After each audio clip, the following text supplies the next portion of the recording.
ದರ್ಶನ್ ಗೆಳತಿ ಪವಿತ್ರ ಗೌಡ ಜೈಲಿನಲ್ಲಿ ಇದೀಗ ಮುದ್ದೆ ಮುರಿಯುತ್ತಿದ್ದಾರೆ. ಆದರೆ ಇದ್ದಕ್ಕಿದ್ದಂತೆ ಜೈಲೂಟ ತಿಂದು ಪವಿತ್ರ ಗೌಡಗೆ ಏನಾಗಿದೆ ಗೊತ್ತಾ? ನಿಜಕ್ಕೂ ಶಾಕ್ ಆಗ್ತೀರಾ?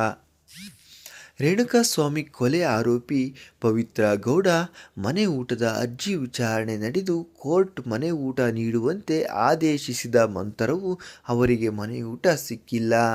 ಈ ಆದೇಶದ ಸ್ಪಷ್ಟನೆ ಕೋರಿ ಜೈಲಾಧಿಕಾರಿಗಳು ಮೇಲ್ಮನವಿ ಸಲ್ಲಿಸಿದ್ದು ಅದರ ವಿಚಾರಣೆ ನಡೆದಿದೆ. ಈ ವೇಳೆ ಪವಿತ್ರ ಗೌಡ ಪರ ವಾದ ಮಾಡಿದ ಲಾಯರ್ ಖಡಕ್ ಆಗಿ ಕೆಲವೊಂದು ಪಾಯಿಂಟ್ಸ್ ಮುಂದಿಟ್ಟಿದ್ದಾರೆ. ವಕೀಲ ನಾರಾಯಣಸ್ವಾಮಿ ಪವಿತ್ರ ಗೌಡ ಪರ ವಾದಿಸಿದ್ದಾರೆ. ಪವಿತ್ರ ಗೌಡಗೆ ಜೈಲೂಟದಿಂದ ಅಲರ್ಜಿ ಆಗಿದೆ, ಮೈ ಮೇಲೆ ಗುಳ್ಳೆಗಳಾಗಿವೆ, ಅಲ್ಲದೆ ಹೊಟ್ಟೆ ನೋವು, ಫುಡ್ ಪಾಯ್ಸನ್ ಆಗ್ತಿದೆ.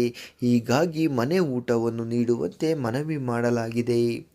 ಈ ಸಂದರ್ಭದಲ್ಲಿ ಪವಿತ್ರ ಗೌಡ ವಕೀಲರಿಂದ ಅಸಮಾಧಾನ ವ್ಯಕ್ತವಾಗಿದ್ದು, ಜೈಲಿಗೆ ಗಾಂಜಾ ಮತ್ತು ಮೊಬೈಲ್ ಹೋಗ್ತಿದೆ, ನಾವು ಮನೆ ಊಟ ಕೇಳಿದರೆ ಕೊಡೋದಕ್ಕೆ ಆಗಲ್ಲ ಅಂತಾರೆ, ಯಾಕೆ ಈ ಪ್ರಕರಣ ವಿಶೇಷವಾಗಿ ಪರಿಗಣಿಸ್ತಾ ಇದ್ದಾರೆ ಎಂದು ಅಸಮಾಧಾನ ಹೊರಹಾಕಿದ್ದಾರೆ.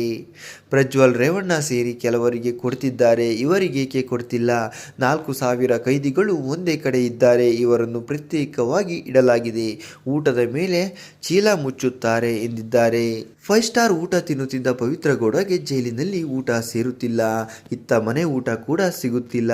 ಹಾಗಾಗಿ ಮುಂದೆ ಏನಾಗುತ್ತೋ ಕಾದು ನೋಡಬೇಕು. ಪವಿತ್ರ ಗೌಡ ಅವರ ಬಗ್ಗೆ ನಿಮ್ಮ ಅನಿಸಿಕೆಗಳನ್ನು ಕಮೆಂಟ್ ಮಾಡಿ ತಿಳಿಸಿ.